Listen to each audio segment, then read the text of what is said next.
Hello, everyone. Thank you for coming to Dale Chanel's 48th World, where we do the bold and the beautiful soap opera recaps and reviews. Woo, y'all! I'm telling you, I had to sit down after I watched this story. I had to collect my thoughts, my breath, control my heart rate because the writers gave me everything I wanted for as entertainment. Oh, my blood pressure even went up when I saw this episode. It was full of drama filled drama. You hear me? And I was there for it. I was like, okay, now writers have definitely must have gotten a raise or something because they just pulling out all the stops when it comes to Wyatt getting into Steffy's ass. I was so here for it this episode. I'm telling you, it was something else. I even got a headache, a little tense headache. Trying to ail me again. I thought I was a little cooler, but I'm still hot after watching this soap opera. Please turn it on me. I'm sorry. But anyway, guys, the story for that aired on the Bold and the Beautiful for Friday, October 7th, 2016, 1:30 my time, Eastern Standard Time.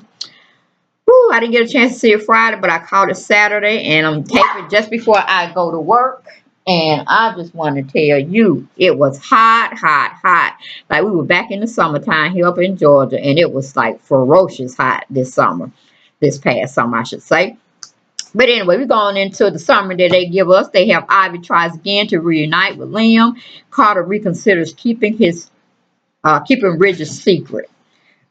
Okay, we're going right into that first scene. We have Liam is questioning Stephanie on why is she going back to Wyatt. Nothing's really going to change. Something's going to brew over, and it's going to be back in the same situation where she's going to have to come back running to him. Liam, why would you want to be somebody's doormat? I do not know. We go into Steffy. Steffy is telling Liam to not to worry about her anymore. Everything's going to be fine. She got the situation under control. But little does she know it's finna get ready to spin out of control. Then we have Wyatt and Quinn talking about her not being able to see Eric. If it has to be supervised, he said. And Quinn just hauls out and just tears into him. What you mean supervised? I'm his wife. I'm his friend. I'm his lover. I'm everything. Just because it's not on a piece of paper, you know for a fact how he expressed to all of y'all and got in on all of y'all about him and I's relationship. I am his wife. Quinn is worried about Eric and wondering why. Well, she's wondering about Eric and she's wondering if Eric will wake up while she's not there supporting him and being by his side. And little do he know, the reason why she can't be there is because of Ridge and all his antics he's doing to try to make like he got power of attorney over his dad's estate, but really he doesn't. Then we go back to Liam. Liam is telling Ivy Steph is going back to Wyatt. Ivy is trying to tell Liam to move on from Steffy, period. I mean, why, again, does Liam want to be a doormat?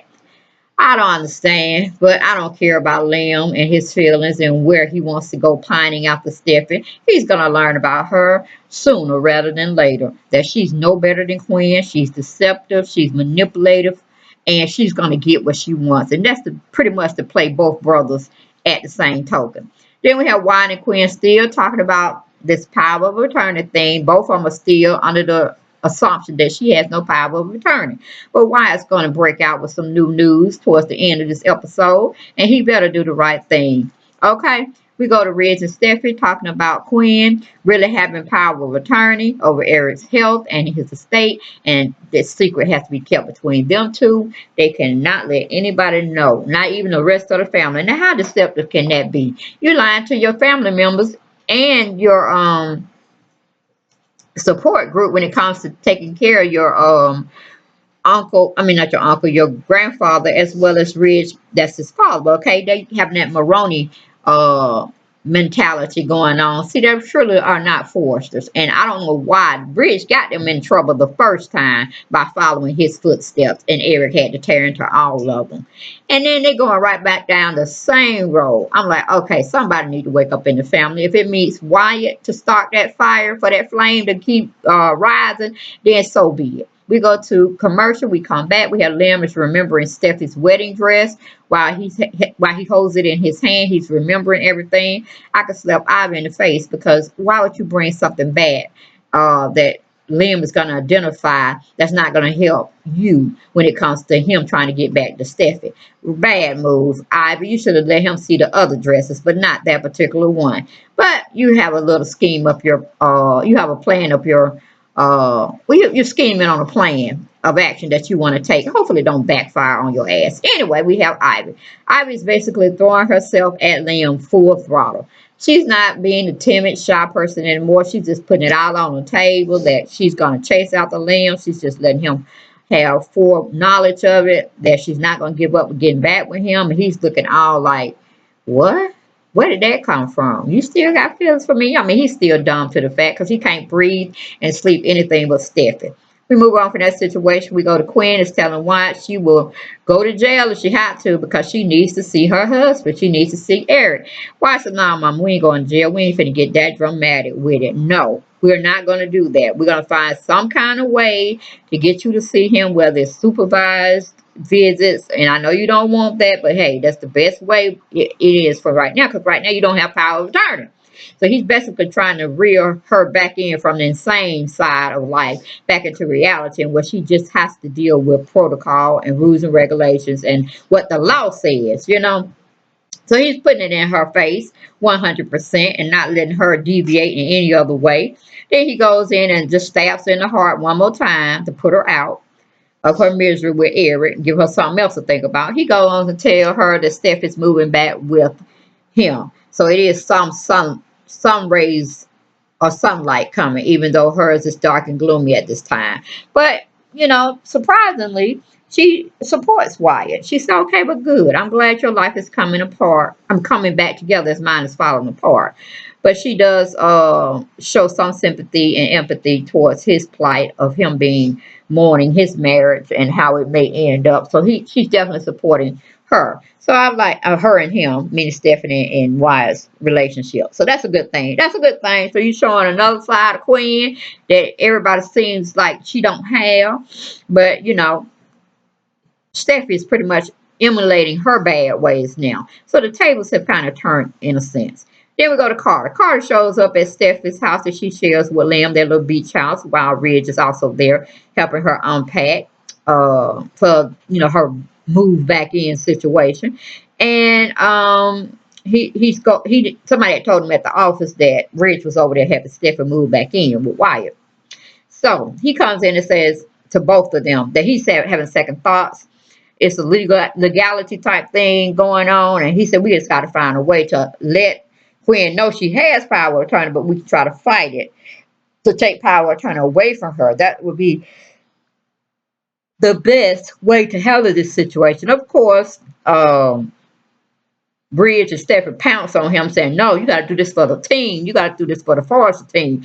We were there for you. Before anybody was there for you. You owed it to my dad, this, that, and that. So, no, why he talking about he need to research the law on trying to fight Quinn. He need to be researching how Ridge and Steph are being very manipulative and try to find out how Eric really felt about Quinn by talking to the rest of the family and see if they share the same feelings as Steffi and Ridge. And why did they come to the conclusion that they felt they had to protect their father or grandfather from Quinn?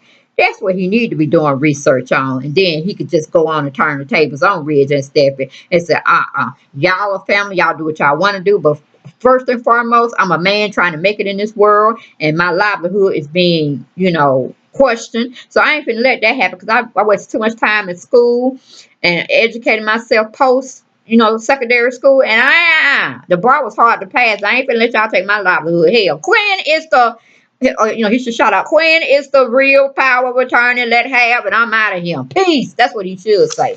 And then it'll just be as it is. You know what I'm saying? At least he ain't gonna go to jail and face disbarment. But then we move on from that situation. We go to Quinn. Quinn is okay with Steffi coming back to watch. She makes him understand that piece of the puzzle. She says it's a wonderful thing to see them both getting back together where they shouldn't have been separated from the beginning. Wyatt is feeling bad for Quinn. He gives his mother a hug, and he feels bad for her. You can tell it out in his facial expression.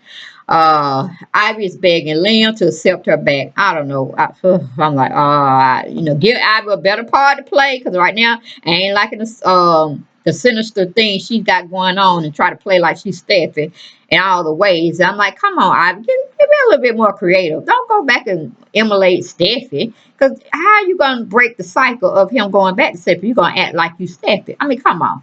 Oh, you're giving me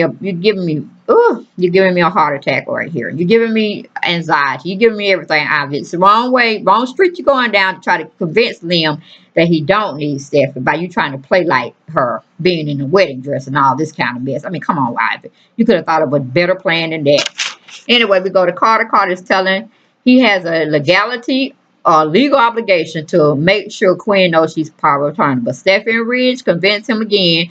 But Wyatt overhears the entire conversation of the truth. And I was here for it. That's when my heart rate started pumping and my head started hurting because I was just cussing out the TV and making all my feelings known or how I was feeling about this particular scene.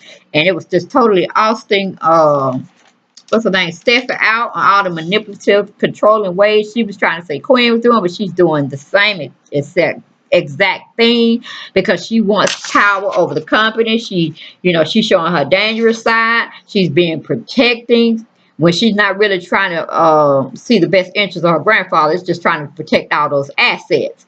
She's lying. She's being she's being betrayed, or she's betraying her husband by keeping him in the dark. It's showing her greed. She only cares about her family's wealth, their prestige. She don't care about Wyatt and their family. She ready to divorce him over Quinn. And she's only concerned about the company's well-being. And it has nothing on there where I want to save my marriage with Wyatt. So he's definitely going to confront her behind on that. But he's kind of taken back that Steffy and Ridge would know this. And they've been bullying his mother and saying what she don't have, when in fact she do have all the power.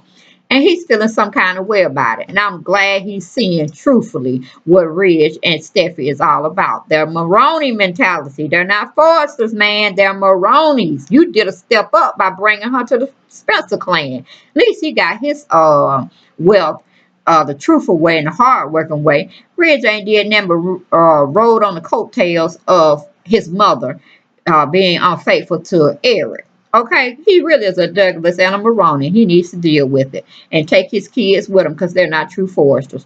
Anyway, the truth that Quinn is the one who has power of attorney, and he questions Steffy after he let Carter and Ridge leave. He comes in the house and he asks her, "How long have you known this mess? How long have you known that my mother was truly the real and only person that has power of attorney over Eric's mental capacity, his medical issues, as well as owning all of his estates? How long have you known, Steffy?" And then she looking all crazy. She just looking all crazy like, what? All that kind of mess. We go to commercial, we come back. We have Quinn just looking at her phone. Of a photo her and Eric had taken some time ago. They looking real good together, looking real polished, like old money is what it's looking like. She's remembering good times. Then Liam is finishing up on his phone call about his foundation, and he's looking for Ivy. The lights start, going out and stuff. And it's like it's a movie scene finna take place or whatever. And then we got Ivy sitting up there on the stage in Stephanie's old wedding dress and her veil and her boots and stuff. I'm like, where did they get this from? Is this a horror flick finna show? But anyway, we don't really know what's going on with that, and I don't care to know because it just messes with your mind. But anyway, we move on to the last final scene. Wyatt is tearing into Steffy's behind. I mean, he getting her straight up, telling her and her father ain't nothing but a bully. They liars. They cheaters. They ain't trying to protect nobody but themselves and their assets. They don't care about nobody. And, she's talking about, I'm trying to do it for us. I know you ain't trying to do it for nobody. And Rod just sets that shit all the way down. I was here for it. Oh, I'm getting so upset. Oh, I'm just getting all into the emotions of the scenes that the writers was just putting me through all my emotions. Good acting. Good. That's what actors do and actresses do. And writers, they try to pull all their emotions out with that character's playing so you can get into the scene. And I was there. I'm like greed, power, hunger, control, just arrogance, just everything just going out in one spit. And I was like, that's right. Don't let her come up to you and try to finagle her way out of it with all her sexual charms. Because that's only skin deep. Wyatt, skin deep. Let her take her ass back on back to Liam. any other past flames she had, but dismiss her. This is your time to make her stand up in her truth. Because she was even trying to blame it on my dad. My dad was pressuring me and da-da-da-da. No, Sister Lou, I saw you in action too. You was full force throttle on putting my mama out of everything. Now, yes, she will know. Then she told me, no, for our marriage. If our marriage was that detrimental, I don't want no one lying to me and caring. I don't think that they care for me when they don't. They just want the same thing you claiming my mother used to be. My mom is more of a Forrester than you will ever be. That's why I wait for him to say. That's what I wait for him to say, y'all. But it was just so exciting. I was here for it. God willing, I'll be there for it on Monday, trying to see what trickles down. They should need to have a whole episode on them showing. I only see Ivy and Liam. I only see Caroline and Thomas. I only see nobody. We just get this stuff on the road and make wake up Mr. Eric Forster because he been sleeping a little bit too long now, okay? Before they take the storyline and just delete his ass on out the picture anyway. And she just control everything. You know what I'm saying, y'all? Woo! It was good. It was good. It's good. But y'all have a blessed day. Have a great weekend. And I will show up and show out with you all on Monday. Okay? Because I can't wait. I can't wait. Ooh, I just wait. But Saturday go. Sunday go. Monday. Yes, yes, yes, yes. Sitting there just like a hungry dog waiting for some meal. Okay? But anyway, y'all be blessed. I'll talk to y'all soon. Take care.